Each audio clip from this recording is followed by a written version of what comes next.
O Senhor esteja convosco. Ele está no meio de nós. Proclamação do Evangelho de Jesus Cristo segundo São Mateus. Glória a vós, Senhor.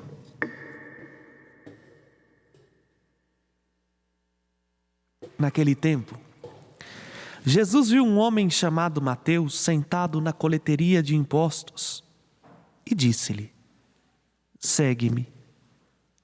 Ele se levantou e seguiu Jesus. Enquanto Jesus estava à mesa em casa de Mateus, vieram muito cobrador de impostos e pecadores e sentaram-se à mesa com Jesus e com os discípulos.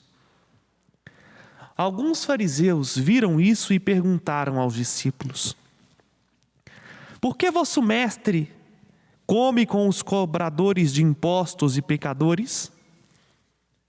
Jesus ouviu a pergunta e respondeu: aqueles que têm saúde não precisam de médico, mas sim os doentes. Aprendei, pois, o que significa: quero misericórdia e não ofício. De fato, eu não vim para chamar os justos, mas os pecadores. Palavra da salvação. Glória a vós, Senhor. Palavras do Santo Evangelho, perdoe os nossos pecados. Meus irmãos e irmãs, Jesus chama Mateus.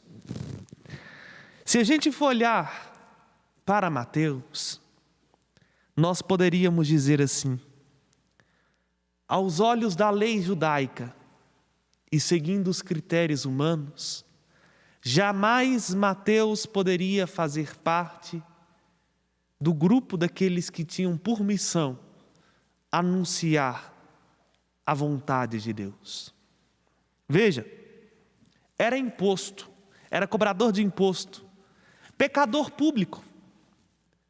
Era, vamos dizer assim, considerado pela religião impuro, pela sociedade uma pessoa que não era benquista. Porque imagina você, crendo ou não crendo na lei judaica, Mateus tinha que ir bater na porta de todo mundo e cobrar imposto para o Império Romano. É este que Jesus olha e chama. Aqui está um mistério muito profundo da vocação cristã. Jesus chama-nos não porque temos virtudes ou qualidades ou beleza ou qualquer um atributo que possa servir de critério para a utilidade. Jesus chama por misericórdia, por amor. E isso serve em primeiríssimo lugar, amados irmãos e amadas irmãs, para nós padres, para aqueles que têm a função de coordenar algo na igreja. Estamos aqui não porque somos bons ou porque já alcançamos as santidades, pelo contrário. Às vezes, se formos ser sinceros, somos pior do que muitos dos fiéis que ocupam os bancos da igreja. Mas Jesus nos escolheu por misericórdia. Os fariseus, ao ver isso, que Jesus não só chamava para o grupo daqueles que ele escolhera como um apóstolo, os pecadores, mas levava para a sua própria casa a gente que não prestava, né? O povinho, vamos dizer assim, os cobradores de impostos, os pecadores, ou, abrindo mais o leque, Jesus que se misturava com os leprosos, Jesus que se misturava com os doentes, Jesus que se misturava com as pessoas de má fama, com os ladrões, com as prostitutas. Eles olham para isso e dizem: como é que pode vocês dizerem que ele é Messias? Me desculpe a expressão, é como se os fariseus olhassem para os discípulos e perguntarem assim: vocês são mais loucos que ele, de misturar-se com essa gentalha? A resposta de Jesus é uma resposta que nos impressiona. Os fariseus não perguntam diretamente a Jesus: Pergunta para aqueles que resolveram seguir Jesus. Talvez se aqueles que resolveram seguir Jesus tivessem a coragem de ser sinceros, olhariam para si mesmo e disse assim: é justamente por eu não valer nada que ele me escolheu. Mas Jesus se antecipa e responde aos fariseus dizendo: quem está sadio não precisa de médico. Eu vim para os pecadores e não para os justos. Quem é justo demais não consegue se aproximar de Jesus. Quem já tem a lei de Deus, vamos dizer assim, e a vive perfeitamente, nem sequer precisa de Jesus, porque já se acha santo o bastante, salvo o bastante, e não aceita a misericórdia. Só aquele que se conhece ferido do pecado, só aquele que se conhece indigente, pode receber a misericórdia e a paz que vem do coração de Jesus.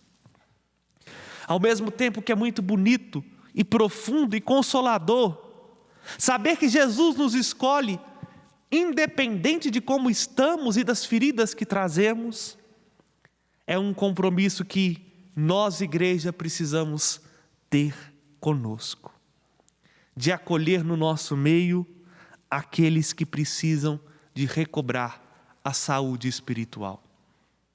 Isso escandaliza muita gente.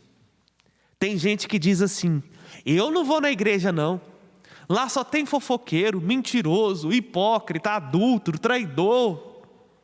É verdade, porque a igreja não é um lugar onde se encontra os melhores.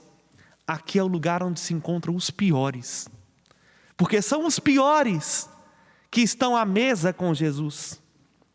Mas aqui, como um hospital, quem é que vai no hospital para encontrar gente sadia? Vai na Santa Casa aqui em Caeté, o que vocês vão encontrar? Gente às vezes nas últimas, o povo que está tratando da Covid, quem está passando mal, quem não tem saúde. A igreja é para o mundo um hospital das almas. E aí está a diferença. Se a gente vem à igreja para procurar os outros, o que nós vamos encontrar é gente doente. Como eu e você, que também estamos doentes. Mas o nosso foco não deve ser os que estão na igreja. O nosso foco deve ser aquele que nos chama. Porque quem cura não são os discípulos. Quem restaura não são os que estão ao redor da mesa. Quem age com misericórdia é aquele que chama. É Jesus, que nos serve seu corpo, seu sangue, sua alma e sua divindade como remédio de imortalidade para curar as feridas do nosso coração. Exemplo claro disso é Mateus. Mateus aqui, ao mesmo tempo que narra esta cena, se apresenta com uma profunda humildade, porque o Mateus do Evangelho, esse cobrador de impostos, é o autor do próprio Evangelho que acabamos de ler. E nós conseguimos ver assim, que tamanha misericórdia há no coração deste nosso Deus. Ele, como diz o Salmo, não leva em conta a culpa que nossas faltas exigem, mas pelo contrário, nos oferece a sua graça e o seu perdão. Diferente da lei, que não só abomina o pecado, mas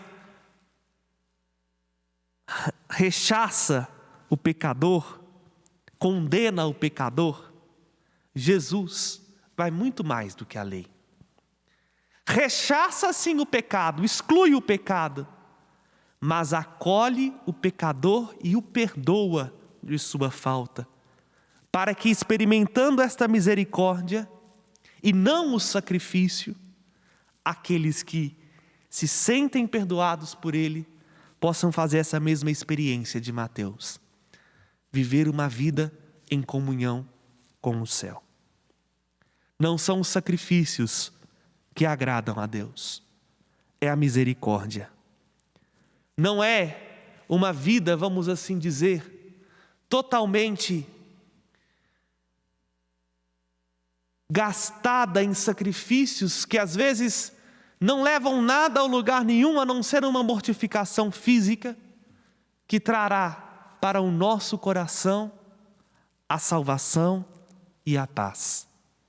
É justamente o reconhecer-se necessitado da misericórdia, pecador, que fará com que nós sejamos homens e mulheres curados para curar corações feridos. Vejam bem, meus irmãos, talvez o maior sacrifício que nos custe muito, não seja as mortificações corporais, seja olhar para nós mesmos e reconhecermos doentes, precisando do remédio.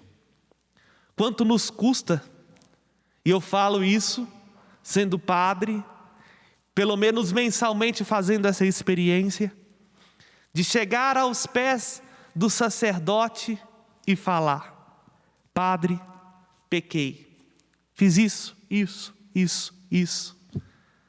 e estou arrependido do que fiz. É um sacrifício. Nos custa às vezes mais do que um dia inteiro de jejum, porque nós precisamos fazer a experiência da humilhação, mas para encontrar a misericórdia. Este é o sacrifício que Deus espera de nós. Um sacrifício que vá na raiz, não um sacrifício que aparentemente sufoca e não cicatriza. Portanto, meu amado irmão e minha amada irmã, não se envergonhe de ser pequeno diante de Deus. Nem se desespere diante das suas fraquezas, porque todos nós, em maior ou em menor escala, somos como Mateus. Para um mundo sem valor, para os santos pecadores, mas para Deus, filhos amados, filhos valiosos, filhos dos quais Ele não desiste até fazer com que o nosso coração seja parecido com o coração dele. Louvado seja nosso Senhor Jesus Cristo. Para sempre seja louvado. Fiquemos de pé e confiante apresentamos ao nosso Deus